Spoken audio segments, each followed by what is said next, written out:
Hi you guys. So the holidays are right around the corner and I know some of y'all wanted to figure out how to make your own glitter lash extensions. I like to do that personally because every glitter extension I've ever found that I've tried to use instantly washes off. So let me show you how to make these that will last you the entire 3 to 4 weeks or however long they go in between fills. And I only know this because I used to put them on myself. So I will be doing this old school way, and then I'm actually going to be doing it with gel as well, so that way the UV girls can kind of get a feel for how they would do it with their UV. So let's get into it, okay? Okay, first we need our supplies. So for this, all you need is one tweezer. You need a silicone pad to stick them to, so that way they have a chance to dry. You need whatever kind of lashes you're going to be using. I'm going to show you a couple different ways. You need your glitter, and this is the most important. It needs to be fine glitter. So to show you the difference, you don't want to use big chunky glitter because it will be a nightmare for them to try and brush through their lashes and they will catch and snag. So I would say this would be the thickest grit. You can even go super fine glitter if you can find some. And then last but not least, you need some adhesive. I am using my old PLA Halo adhesive because it's clear. You can use black though too, unless you are using an iridescent color. So if you can see through it, black will not be the move. And then last but not least, your glue ring. Oh, last but not least, ×2, because your girl will be forgetting everything. I actually use a humidifier or a nano mister at the end to cure the adhesive. So let's get started. Okay, so I am going to pre-lay out my lashes. I'm going to use some longer lengths so that way it is easier for you to see. Actually, we'll do a medium length too because my other ones are really long. So we're going to do one as a classic.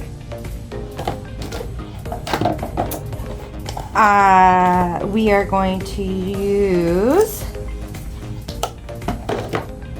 some of our old Pro-Made volumes if you have these on hand.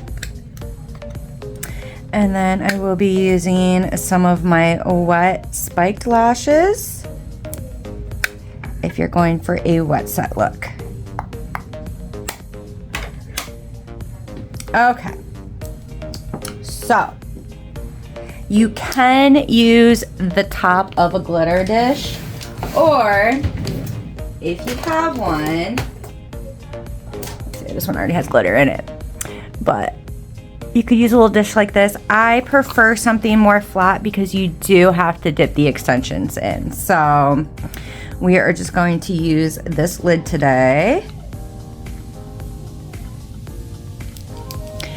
Give the glue a quick shake. You can definitely use older glue for these glitter extensions. It doesn't necessarily affect the bond of them. I used really, really old glue back in the day when I was first starting because I didn't want to throw it away. And the glitter still held on. So, less is more with this. It's all going to be about your dip. So we will start with a classic extension. Sorry if I'm shaky.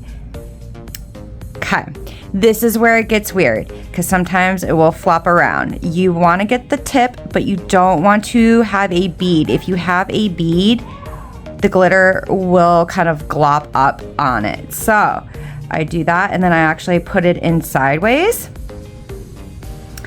And then you would give it a quick tap. So see, I didn't dip it in far enough. I actually don't have enough adhesive in here. The dips can get kind of weird. So you might, oh, it looks like I'm almost out of this clear adhesive right now. You definitely want to make sure to have enough glue. You might end up tossing some. It is the sacrifice we make for glitter extensions. So, again, we are going to dip it right in. You want to go about halfway down, gently pull it out, and then slide it in. And then I always give it a quick tap. So we'll do it with silver now, so that way it's a little more noticeable. So again, dip it in, take it out, and see there's a little bead on there, so that's probably going to stick. And then, nope, I just lost it in here. I always tap it. Everybody asks about the loose glitter. You do the tap first, and then I'll get rid of any excess.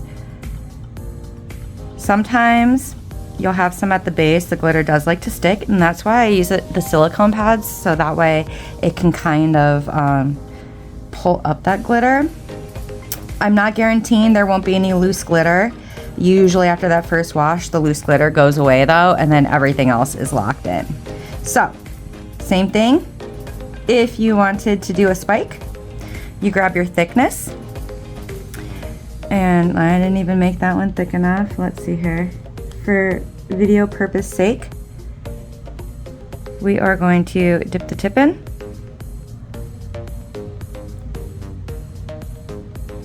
And if you are using longer lengths, I don't necessarily suggest going midway down because it will make the lash super heavy. So same thing, you tap, set down to dry. Now, I've never used pro-made fans before, but I did see a video, so we are gonna try it.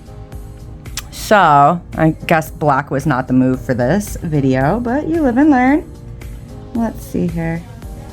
The thing I would be worried about the most with the volumes is the volumes sticking together. But I would say if you're gonna do volumes, literally just do the tips.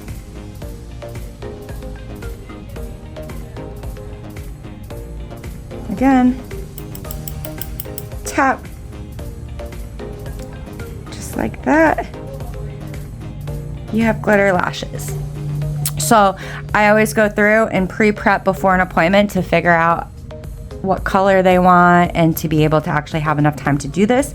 You do want them to cure beforehand.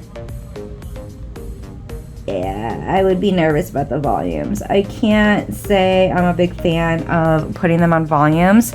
If you're doing a volume set, I would definitely stick to closed spikes or classics. And then after you would prep all of your lashes, you would give it enough time to dry, just like old school drying methods. And then I always make sure to hit them with the nano mister. And then I always give them a 24-hour cure before putting them on clients. So let's do the same thing, only we're gonna do it with UV adhesive. I'm actually using my gel polish because I do not have UV adhesive, but it would be the similar process, okay? So I will use my handy dandy nail light for this. Let's get some adhesive.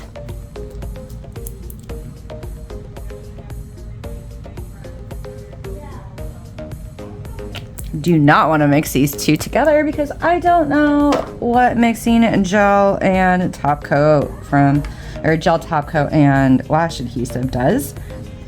And even though I'm phasing out of classics, if you want a good use for your classics while you're trying to phase them out, make them into spikes. Let's see if this will stick.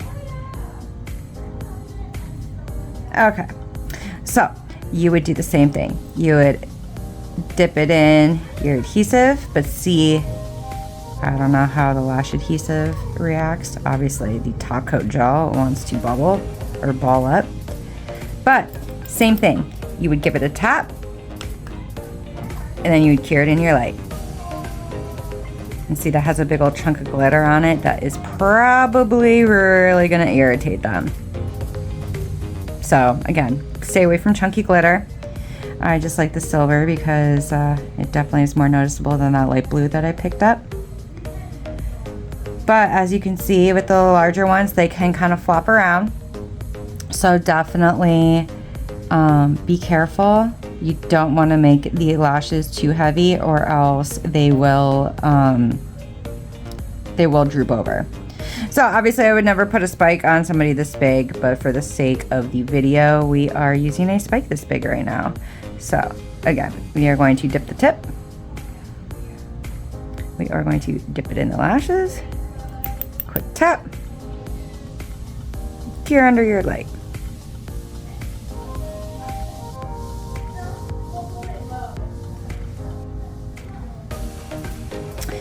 And there you have it. Let's see if I can zoom in.